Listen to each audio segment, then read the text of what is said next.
प्यारे बच्चों, आदाब। उम्मीद है आप सब ठीक होंगे। तो चलिए बेटा, हम आगे पढ़ते हैं। कल हमने पढ़ा था कि देसा जो है, क्योंकि एक शराबी था, इसलिए उसको थोड़ा शराब पीने से तसल्ली नहीं आती थी। इसलिए उसने एक दिन सोचा कि अब मैं कहीं जाकर आराम से बैठ के खूब शराब पीऊँगा और उसके बाद फिर मैं काम पे वापस आऊँगा। तो प्लांटर ने कहा, हाँ तुम जा सकते हो, लेकिन शर्त यही है कि तुम्हारे हाथी को यानी मोती को कोई संभालने वाला होना चाहिए। अब वो हाथी को बुलाता है और कहता है, light of my heart, mountain of mind, give year. अब ये हाथी की तारीफ करने लगा। क्योंकि इसको पता था कि मेरे जाने के बाद ये नहीं मानेगा किसी की जब तक मैं नहीं कहूँगा। इसलिए अब इसने इसकी तारीफ़ें करना शुरू किया कि तुम मेरी जान हो, सबसे ताकतवर हो, गिव ईयर, ज़रा मेरी बात सुनो। उसने अपने कान देसा के पास लाया। सेट देसा standing in front of him. देसा ने सारी बातें उसके सामने आकर कही। मोती गज gave year and saluted with his trunk. I am going away, set देसा।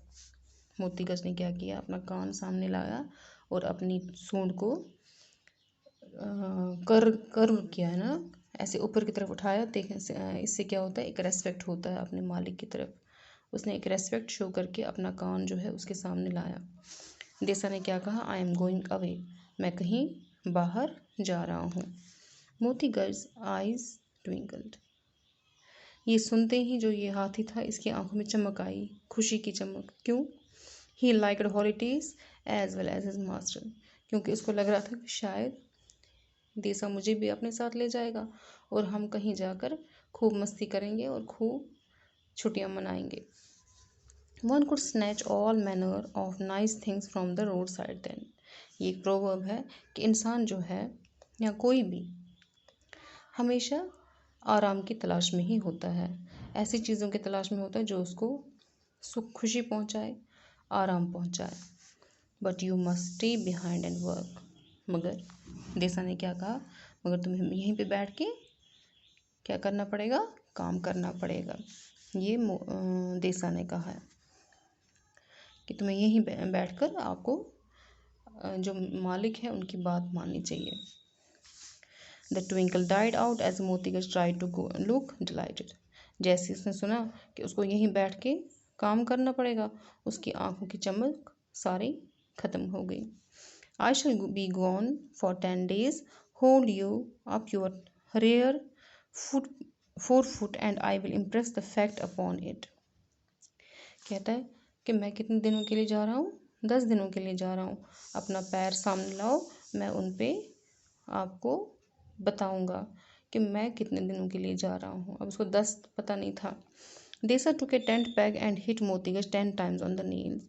अब देसा ने, जैसे इनकी एक भाषा थी, इनकी एक आपस में ज़ुबान थी, उसने एक टेंट पैग उठाया, एक लोहे का रस्सा उठाया या टुकड़ा उठाया, जो भी है।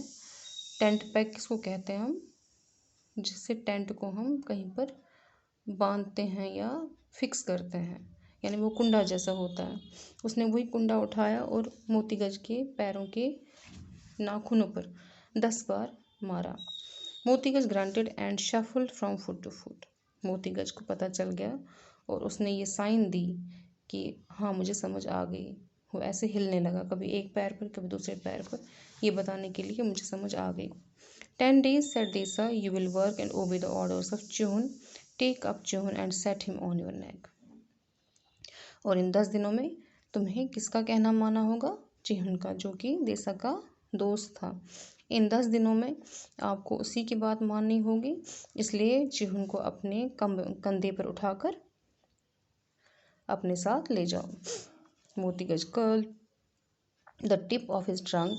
Chihun put his feet there and was swung on to his neck। अब जैसे हाथी पे चढ़ने का एक तरीका होता है, हाथी जो है, जो अपना खास होता है, उसका महावत होता है या जिसके साथ उसकी बनती है, उसको वो अपनी सूंड को कर्ल करके सूंड पे बिठा के वो ऊपर कमर या गर्दन के ऊपर ले जाता है। उसने चिहुन के साथ भी ऐसा ही किया। Chihun patted Motigaj belt head and the elephant trumpeted. उसके बाद चिहुन ने क्या किया, मोतीगज की गर्दन पे या सिर पे ऐसे मतलब थोड़ा मारा रस्सी से या किसी छड़ी से या स्टिक से, और मोतीगज ने क्या किया, उसने आवाज़ें निकाली। किसकी? जैसे कि एक हाथी आवाज़ निकालता है। Be still beast after my own heart, Chihun is your mahout for 10 days, and now bid me goodbye, jewel of all created elephants, lily of the herd, be good and may God bless you। अब इसने फिर से इसको कहा, अच्छी तरह से बैठना, चुपचाप बैठना, तुम मेरे प्यारे हो, तुम सबसे अच्छे हो, तुम जैसे कि मोती होता है वैसे तुम इन हाथियों में एक मोती हो, हाँ, तुम सबसे खूबसूरत फूल हो मेरा, हाँ, अब चलो मुझे अलविदा कहो, खुदा तुम्हारी हिफाजत करे। मोतीगज पुट हिज ट्रंक अराउंड देसा and swung him into the air twice. अब इनका गुड बाय करने का तरीका क्या था, इसने मोतीगज ने देसा को अपने सूंड में उठाया और हवा में 2 बार घुमाया। That was his way of bidding him good bye. यही उनका तरीका, एलिफेंट का तरीका था, इस मोती का तरीका था अपने मालिक को गुड बाय कहने का। He will work now said Desa to the planter, have I leave to गो।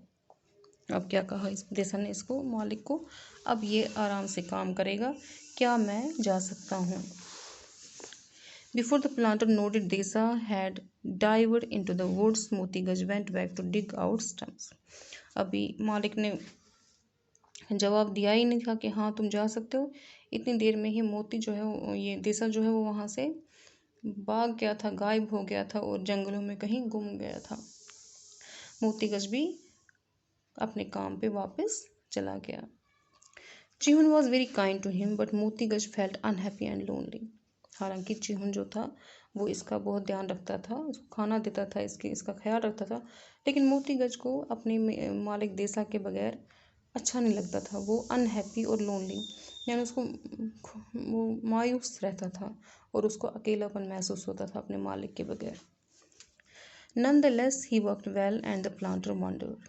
लेकिन फिर भी उसने बहुत अच्छी तरह से काम किया, जिसकी हैरानी प्लांटर को हुई कि वो देसा के बगैर कैसे इतना काम कर रहा है और ऐसे बैठ रहा आराम से, क्योंकि उसने अपने मालिक की बात माननी थी। देसा had wandered along the roads till he met a marriage procession of his own caste. Drinking and dancing, he lost count of days. अब देसा रास्ते में चल ही रहा था, सोच रहा था कि मैं कहाँ जाऊँ। उतनी देर में उसको वहाँ से एक बारात जाती हुई देखी, और वो बारात जो थी वो उनके अपनी ही जो कम्युनिटी थी उनकी ही किसी की थी, जिसकी वजह से वो उनके साथ ही चला गया और उसने वहाँ पे खूब शराब पी, खूब नाचा गाया, और उसको पता ही नहीं चला कि कितने दिन बीत गए। The morning of the 11th day dawned and there returned no Desa. अब 10 दिन हो गए, 10 दिन पूरे हो गए, 11वां दिन आया। 11वां दिन जब सुबह का टाइम हुआ, देसा नहीं आया।